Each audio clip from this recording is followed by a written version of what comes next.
Sebuah gempa dahsyat merubuhkan hampir seluruh bagian dari kota Seoul dan hanya menyisakan beberapa apartemen yang masih dapat berdiri. Salah satu dari apartemen tersebut bernama Hwanggung Apartemen. Karena hal ini, banyak orang-orang yang mengungsi ke apartemen tersebut meminta bantuan penghuni apartemen tersebut untuk menampung mereka. Bahkan tak sedikit yang diam-diam masuk ke apartemen tersebut untuk berlindung. Sepasang suami istri, Min Sung dan Myung Hwa, mencoba untuk bertahan di suhu yang sangat dingin. Di waktu yang sama, mereka menampung seorang ibu dan anaknya di dalam apartemen mereka. Min Sung sebenarnya tidak setuju dengan hal itu, namun istrinya, Myung Hwa, bersikeras ingin mereka membantu ibu dan anaknya tersebut. Suatu ketika, salah satu penghuni apartemen menangkap penyusup yang mencoba untuk tinggal bersamanya. Perkelahian terjadi yang menyebabkan sebuah kebakaran besar terjadi. Min Sung yang tidak sengaja melihat hal tersebut lalu bertemu dengan seorang pria yang dengan berani mematikan api yang berkobar. Akibat hal tersebut, sekretaris apartemen Hwanggung, Gum-e, mengumpulkan semua penghuni asli dari apartemen-apartemen berdasarkan data sensus yang ia miliki, hal ini untuk berdiskusi mengenai orang-orang luar yang mencoba masuk. Gum-e beserta penghuni lainnya lalu berdiskusi untuk menunjuk seseorang yang dapat dijadikan pemimpin apartemen Hwanggung. Para penghuni apartemen tersebut lalu menunjuk pria yang dengan berani mematikan kobaran api sebelumnya.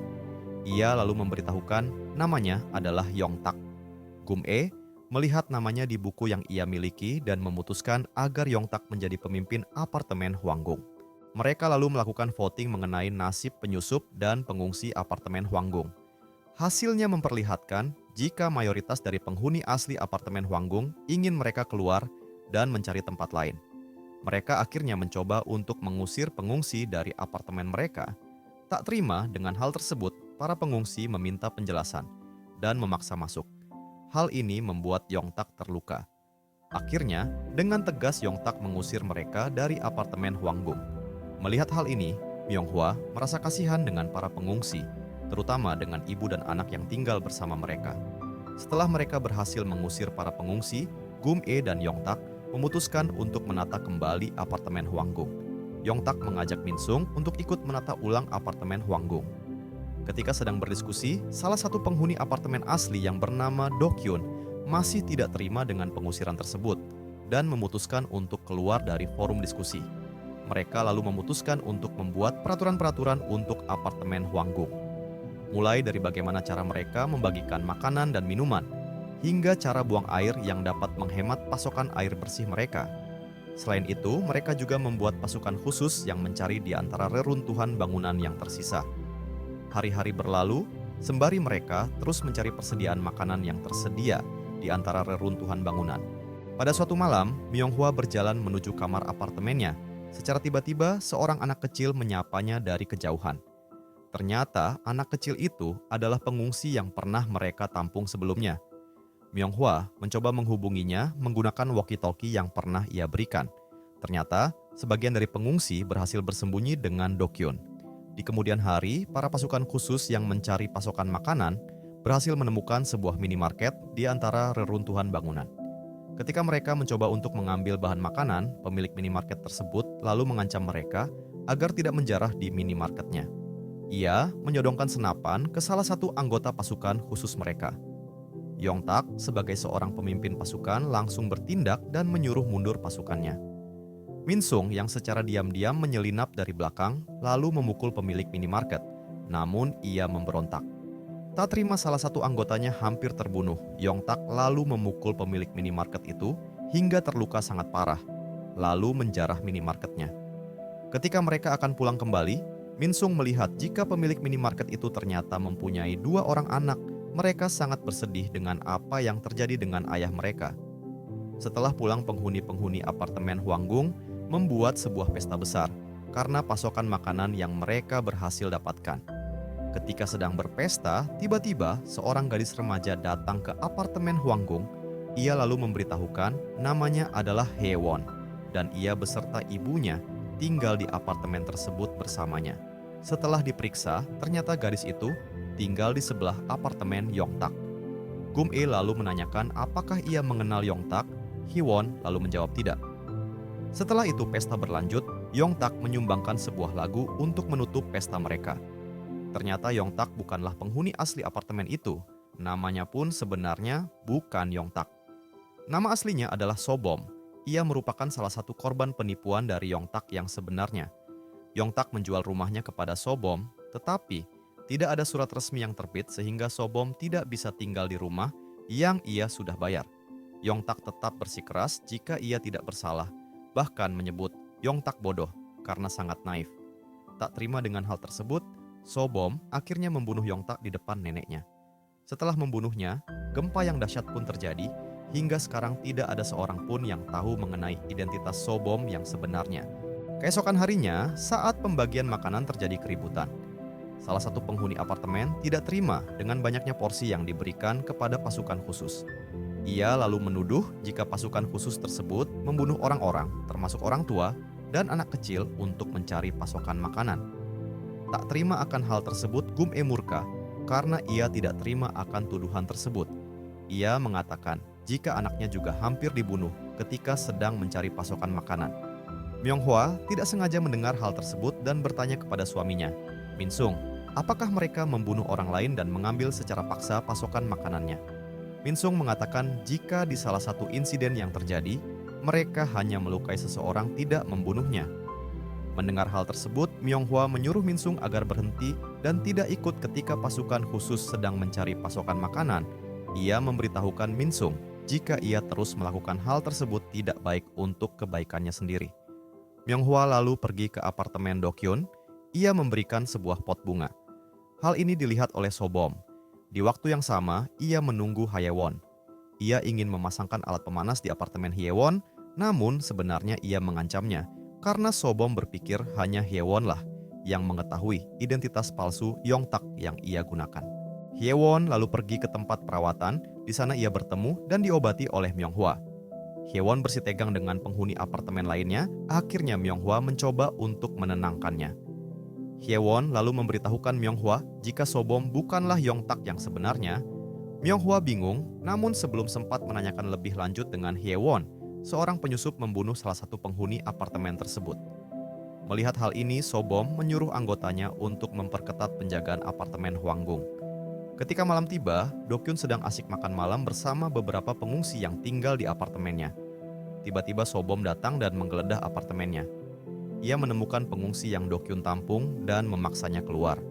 Setelah apartemen Dokyun, anggota-anggota khusus lanjut menggeledah apartemen-apartemen yang lain dan menemukan ada banyak pengungsi yang secara diam-diam tinggal bersama penghuni apartemen lainnya.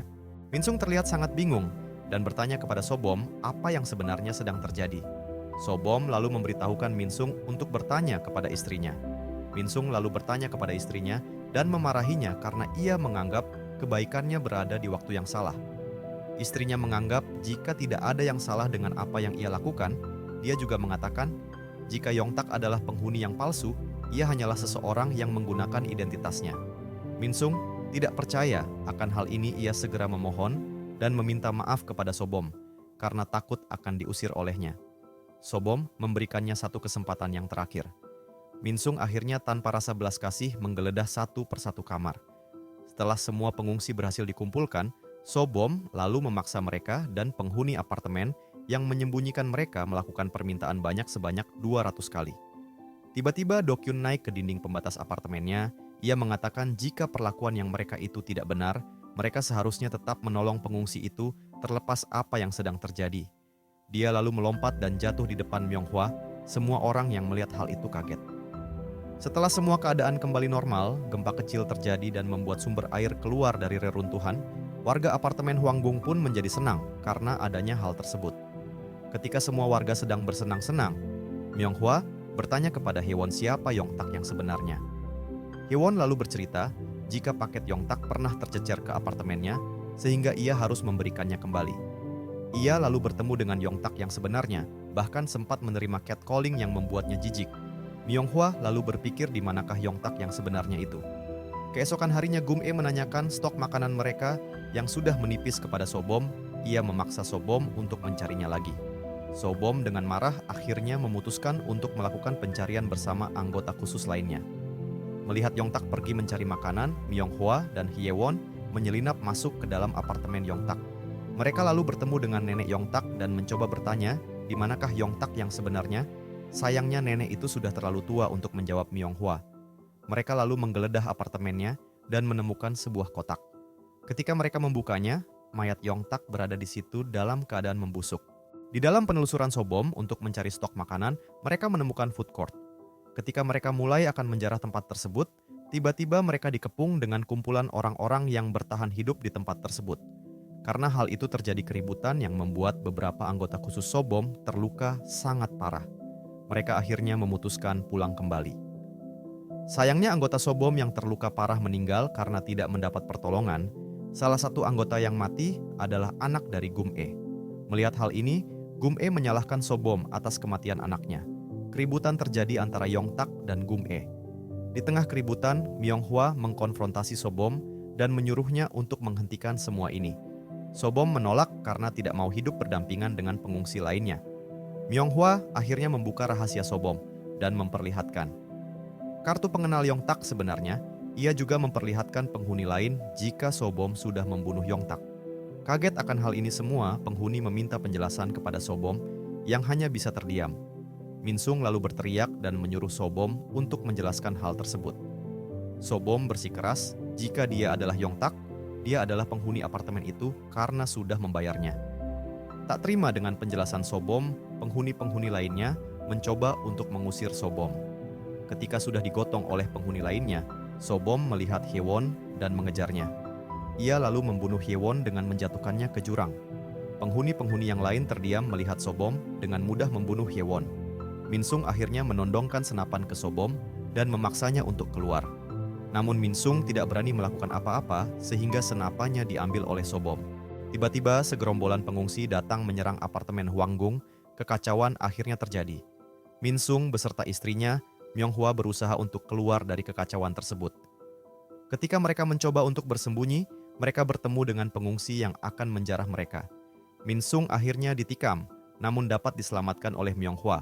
Mereka lalu mencari jalan keluar. Tiba-tiba salah seorang dari pengungsi melemparkan bom rakitan ke arah Sobom. Ia dengan sigap membuangnya, namun ledakannya terlalu besar, sehingga ia terkena serpihan-serpihan dari bom tersebut. Mendengar bom itu, Minsung dan Myonghwa bersembunyi di antara reruntuhan. Minsung terluka sangat parah karena tikaman yang ia terima. Sobom yang masih hidup lalu pergi menuju kamar apartemennya. Ketika sampai, ia pelan-pelan menghembuskan nafas akhirnya. Apartemen Hwanggung akhirnya berhasil dikudeta. Minsung dan Myonghwa mencari tempat yang bisa mereka tempati. Mereka menemukan kursi-kursi di antara reruntuhan bangunan dan memutuskan untuk tidur di situ. Minsung meminta maaf kepada Myonghwa karena tidak mempercayainya dan berjanji akan menjadi lebih baik lagi. Keesokan harinya, Myonghwa terbangun karena pancaran sinar matahari. Sayangnya, Minsung tidak ikut bangun bersamanya. Meskipun Myonghwa mencoba untuk membangunkannya, Minsung tidak bereaksi. Myonghwa akhirnya menangisi kepergian suaminya. Tangisannya didengar oleh sekelompok orang yang sedang mencari stok makanan. Mereka akhirnya membawa Myonghwa ke tempat berlindung. Myonghwa akhirnya tinggal bersama dengan kelompok baru.